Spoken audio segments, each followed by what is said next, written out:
দাবি হচ্ছে। আরেকটি বিষয় হচ্ছে নির্বাচন দেবে, এই সরকার নির্বাচন দেবে।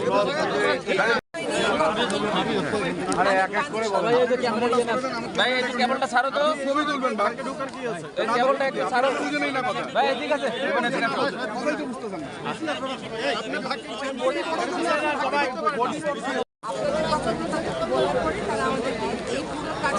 আপনারাই বাজেট করে দিয়েছিলেন।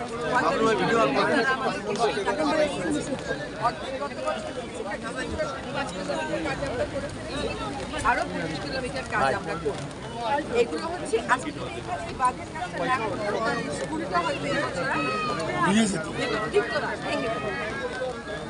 এইটা মানুষকে একটু আরো জানাতে হবে, বলতে হবে, কারণ মানুষের সাহস লাগে সরকার তার কাছে একটু দাবি করলে সে দাবিটা পুরো। এইটার জন্য আমি আজকে দিনের কাছে এসেছি। দ্বিতীয় কথা হচ্ছে স্থানীয় জনগণের কাছ থেকে স্থায়ী বাজেট দাবি করছি। আমাদের 1.5 বছরের সরকারের কাছে যদি আপনারা এত কিছু চান তাহলে কেমন করে করবো বলেন? যদি স্থায়ী বাদ হয়ও কাজ শুরু করে শেষ করতে তো 3 থেকে 5 বছর লাগে। আপাতত বিপদটা কাটাবার জন্য আমরা এই কাজ শুরু করেছি এবং সেখানে প্রত্যেকটা কাজের পর্যায়ে পর্যায়ে আমরা স্থানীয় মানুষকে সম্পৃক্ত যাতে অনিয়মের জন্য তারা নিজে থেকে নিষ্পত্তি করতে পারে, অনিয়ম যেন না হয়, ঠিকভাবে যেন অন্য জায়গায় 2টা জায়গায় গেছে সবখানে তারা বলছে কাজ এবার হচ্ছে তিস্তা মহাপরিকল্পনা। তিস্তা নদীটার আসলে অনেকটাই আমাদের উপর নির্ভর করে উজানের বেশি। সরকারি পর্যায় থেকে তিস্তা চুক্তির ব্যাপারে কাজ করা হয়েছে। আপনারা জানেন 2011 সাল থেকে ওই চুক্তিটা সেই প্রক্রিয়া সেই কাজে চলমান আছে। পাশাপাশি তিস্তা কিন্তু আমাদের ভাটির দেশের জনগণ হিসাবে এই নদীর উপর তো আমাদেরও একটা অধিকার আছে। আমাদের জনগোষ্ঠী জনপদ দেশের একটা অধিকার আছে। সেটা আমরা কেমন করে সুরক্ষিত রাখতে পারি সেজন্য 2016 সালে চীন সরকারের সাথে একটা স্মারক হয়েছিল, যার পরে একটা প্ল্যান দেওয়ার পরে সেই প্ল্যান নিয়ে আর কাজ আগায়নি। আমরা জনগণের দাবি একটা মহাপরিকল্পনা আমরা সেই পরিকল্পনাটাকে মহাপরিকল্পনা দেওয়ার জন্য চীন সরকারের সাথে কথাবার্তা শুরু করেছি। আপনারা জানেন যে আমরা 5টা গণশুনানি এখানে যাতে এটা কোনো সরকারি পরিকল্পনা না হয়, এটা জনগণের আশা-আকাঙ্ক্ষার প্রতিফলন ঘটানোর একটা পরিকল্পনা। সেই গণশুনানিতে ব্যাপক অংশগ্রহণ হয়েছে।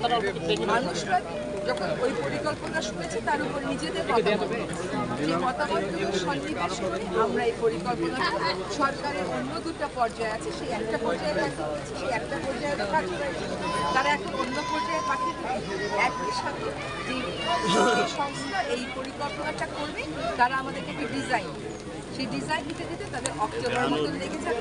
অক্টোবরের পরে আসলে কি পরিমাণ টাকা লাগবে, কবে কাজ শুরু করা যাবে, এসব বিষয়ে 2 দেশের মধ্যে দরকার হবে, কথা হবে। তারপরেই আমরা তিস্তা মহাপরিকল্পনার একটা চুক্তি আশা করি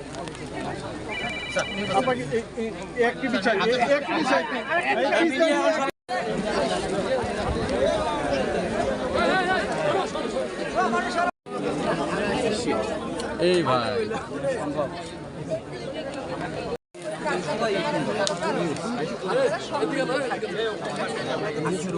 আপা মহিলারা একটু আসলে ওনারা একটু আপনার দেখবে, মহিলাগুলো দাঁড়াই আছে মোবাইলগুলো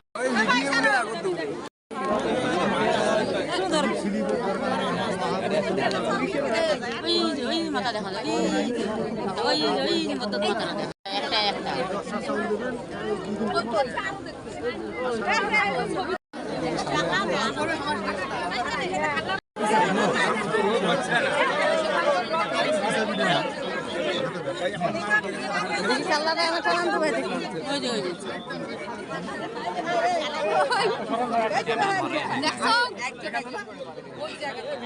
আমাদের গঠিয়াসাম ছড়িচাবাড়ি মাঝখানে ভাঙতেছে, আবার দক্ষিণে থেকে যাচ্ছে।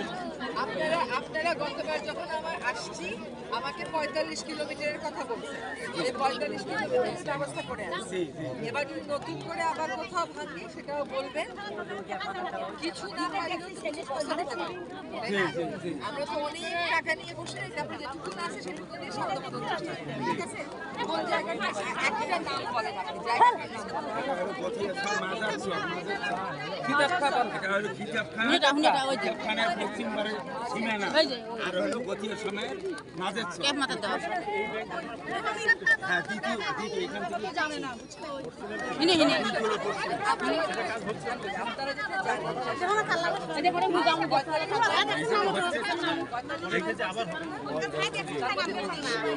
সরকার এবার দিতে পারছে তো করেছে।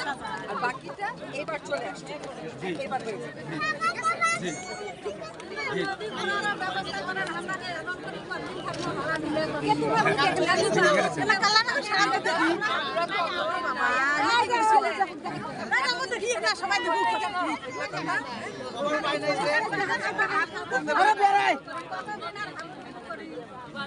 আমি এর আগে একবার ঘুরতে এসে আমি আসছি তখন বাজারটা তখন আমি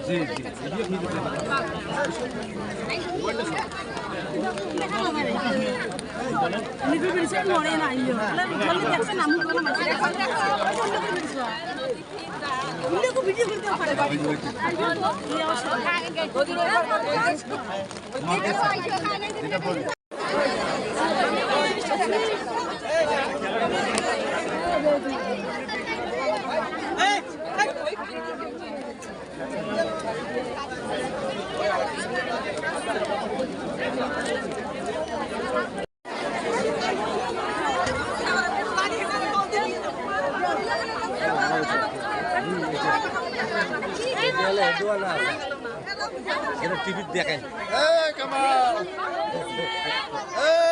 কামাল কামাল